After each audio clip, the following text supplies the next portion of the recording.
Ladies and gentlemen, it's now time for the most popular and least listened to podcast in the world, the Sixth Sense Media Podcast, with your host, Mike Phelan.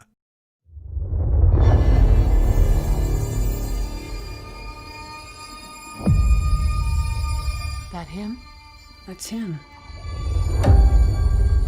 I have a dim half-remembrance of long, anxious times of waiting and fearing. I'm afraid we are all alone, my dear. You're not alone. I really just needed time to reflect. I've been wondering if I can make a home here now. In the winter, it gets real lonely. It's like a goddamn ghost town.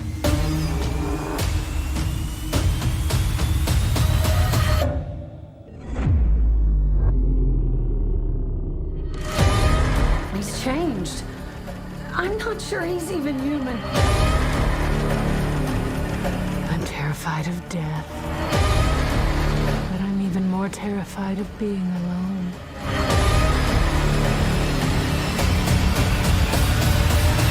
I have revealed my true nature. Now you understand who I am.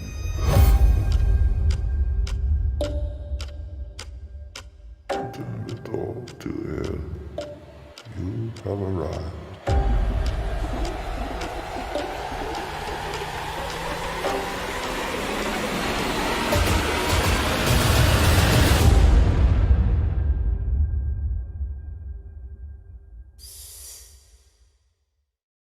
So, Climate of the Hunter.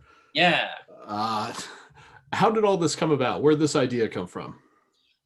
So I was presented with the locations first.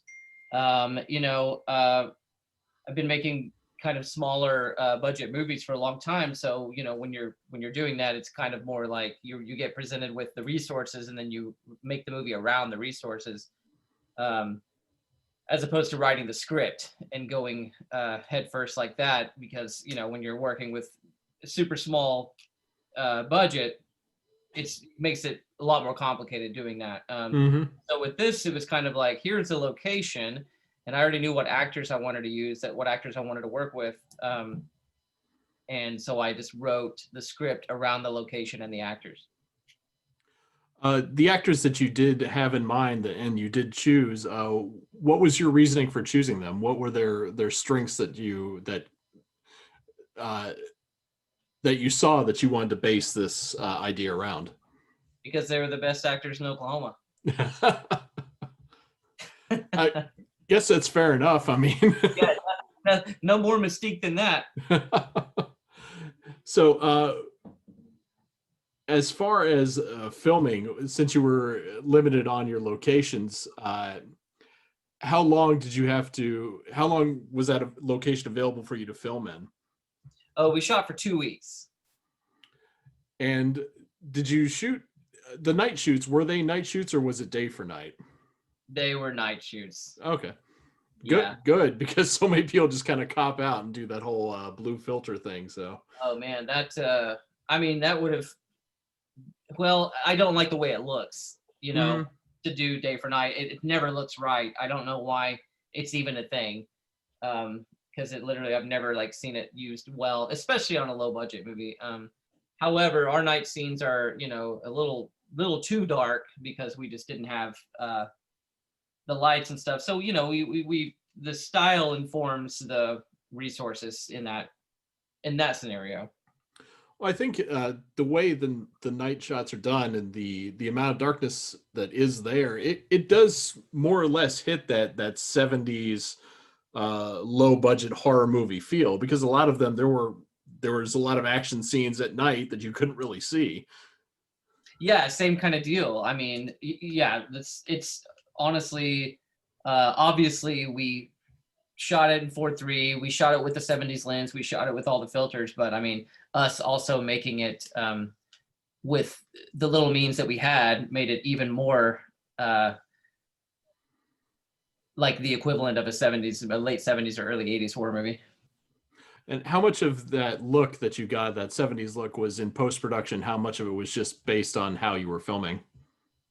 The only thing that we added in post-production was some grain. Mm-hmm. But honestly, we could have it's the grain is like not that noticeable. Like it doesn't. So if we would have just taken the raw footage, I mean, it looks very, very similar to what you saw on the screen. So it was all in camera.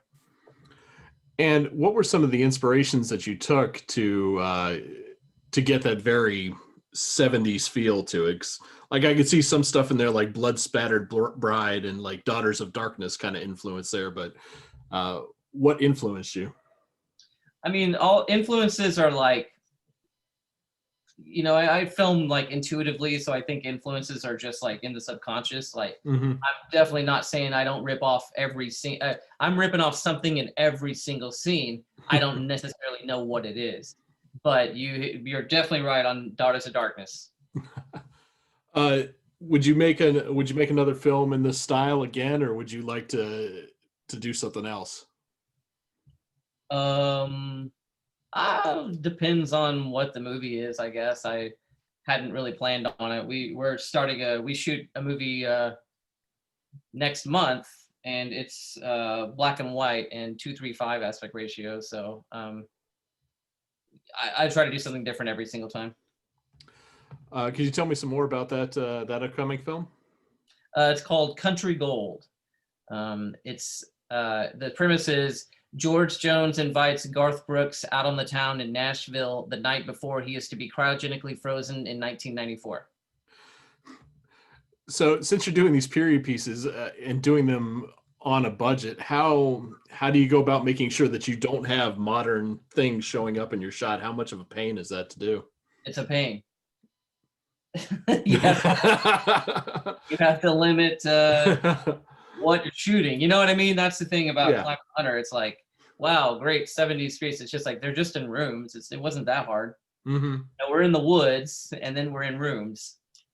So it wasn't that wild of a feat. Was there any set dressing that you had to do to kind of give it that extra kind of yellow and brownish 70s tinge? Most certainly. Yeah, I mean that's really the whole movie's production design and cinematography, you know. And who's your production designer on that? Her name is Caitlin Shelby. What are some of her other credits?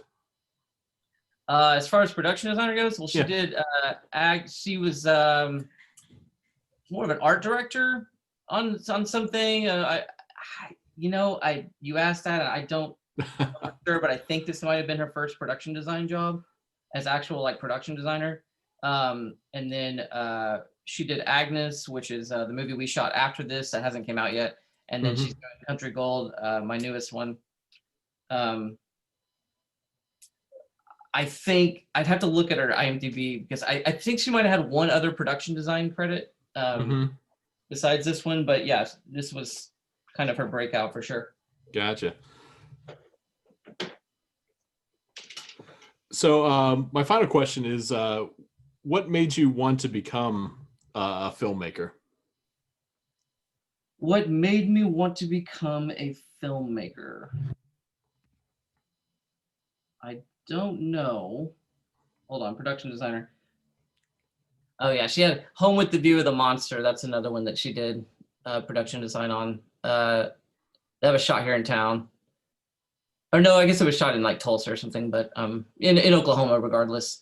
So it looks like Home with the View of the Monster, Climb of the Hunter, this one called 1717 Primrose. So she has a lot of upcoming stuff, but so before this one, it was a movie called Home with the View of the Monster, but those are her only credit as production designer until Climb of the Hunter. I gotcha. Sorry, when you asked that, I was just like, I got to be right at this. I don't want to fuck it up. What made me want to become a filmmaker? I think I was. I think Train Spotting was kind of the first movie that I was like, man, I didn't want to be a filmmaker. I wanted to be an actor. Mm-hmm. And so who's going to film me? You know what I mean? I had to, I had to film myself if I wanted to act, make my own movies. And then I noticed that the movies were better whenever someone else acted and I directed because then I have more control of the scene and so I don't know, I guess it just kind of came from that, but it was originally like for the desire to act. Okay. My last question is, where will people be able to see Climate of the Hunter?